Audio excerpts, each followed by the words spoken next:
Hey there. Ready to dive into some powerful poetry with us today? We're exploring The Moon Rises with Light.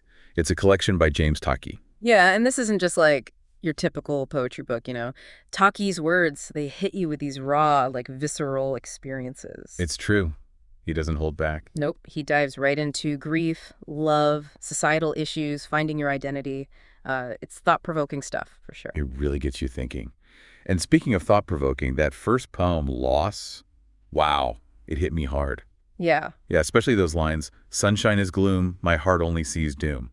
That juxtaposition, sunshine and gloom, what do you make of it?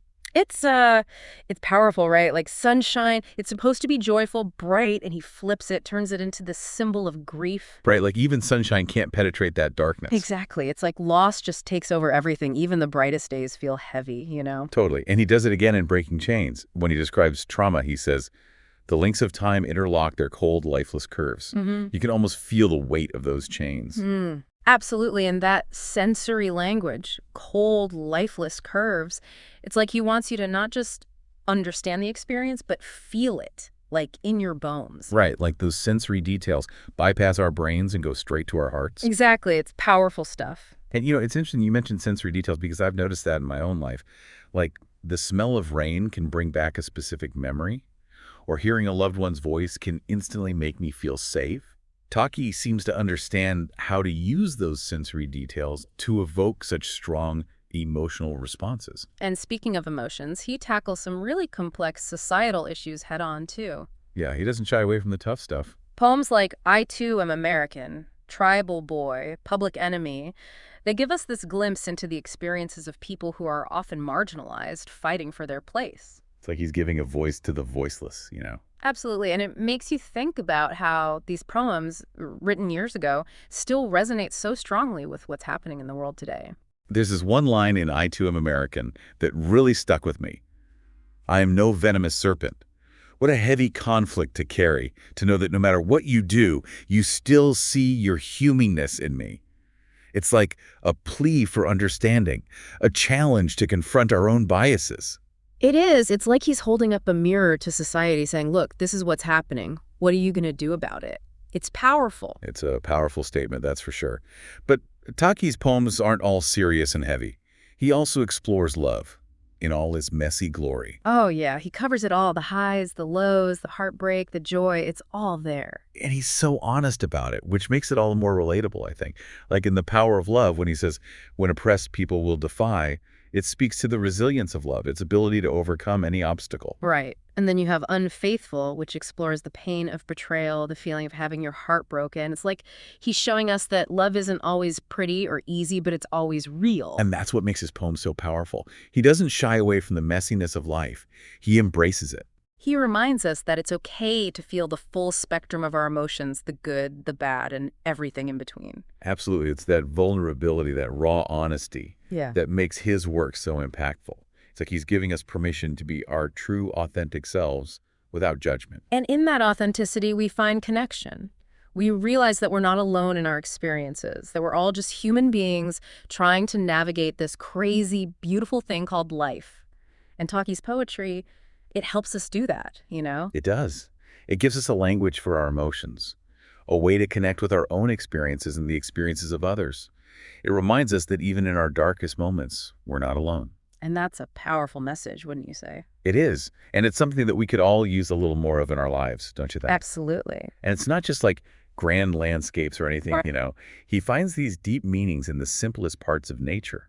Like roots, he writes, from the perspective of a rose that wants the sun's attention. It's true. He's got this knack for finding these amazing metaphors in unexpected places. Like we think of roses as, beautiful, delicate, but he makes it this image of longing, reaching out, makes you see nature differently, huh? It really does. Like, look beyond the Wow. surface. There's more to everything than you think. Hmm. But he gets into these heavier parts of life too, the social, political stuff. Sometimes it's kind of jarring how direct he is. Yeah, he doesn't try to make things prettier than they are. Like Public Enemy, he's writing as someone who feels totally pushed aside, labeled as other. It's raw, like he needs you to listen. He writes, they call me public enemy because I dare to speak my truth, because I refuse to be silenced, because I am a reflection of their own fears. It's like giving a voice to people who are always silenced. That's so important, right? To Yeah. let those marginalized voices be heard, the ones people try to ignore. It's about having empathy, understanding that we're all connected even when we're different. Have you ever felt like no one was hearing you, like your experiences didn't matter? I think at some point, we all have, right? Feeling invisible, like you're not understood. And that's what makes Taki's work stand out. He's not just showing us ourselves, but showing us other people's experiences too, challenging us to see a bigger picture. It's like our own lives are important, but they're just one piece of this giant puzzle.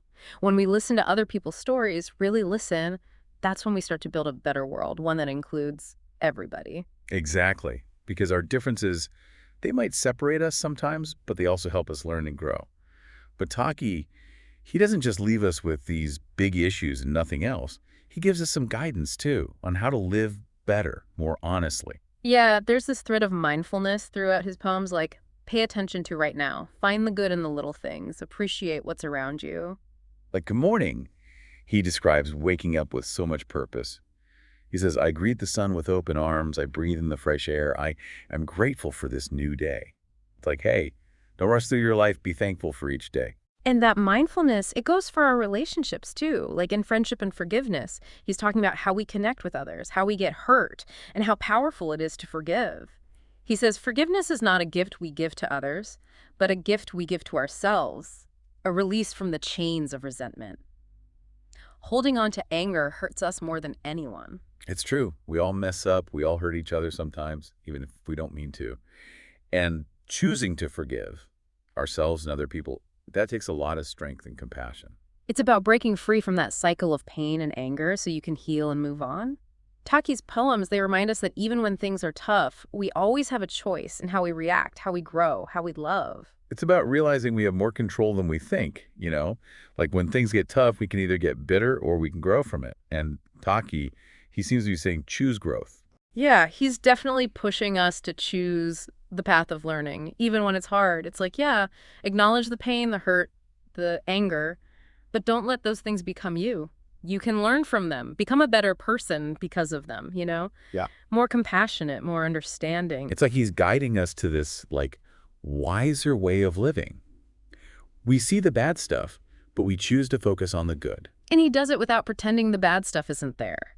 He doesn't give you these easy answers or try to sugarcoat things. He's like, sit with the uncomfortable stuff, look at the dark parts of yourself and the world. Because that's where we find our strength. Right. Empathy, compassion, resilience, all that comes from facing the tough stuff. Exactly. And when you do that, that's when you really start to get it, Yourself, the world, everything. You see that connection we all have, no matter how different we are. It's like we're all in this together, trying to figure out life, love, loss, what it all means. We might mess up, we might fall, but we can get back up stronger because of it. That's a powerful message. It's hopeful. It's about resilience, the human spirit, all that. It's like even when it's really dark, you can always find your way back to the light, to other people, to what matters. So as we're wrapping up this deep dive into The Moon Rises with Light by James Taki, there's this one line I keep thinking about. From Amun, he says, greatness is born every day. How can we uncover it within ourselves and inspire it in others?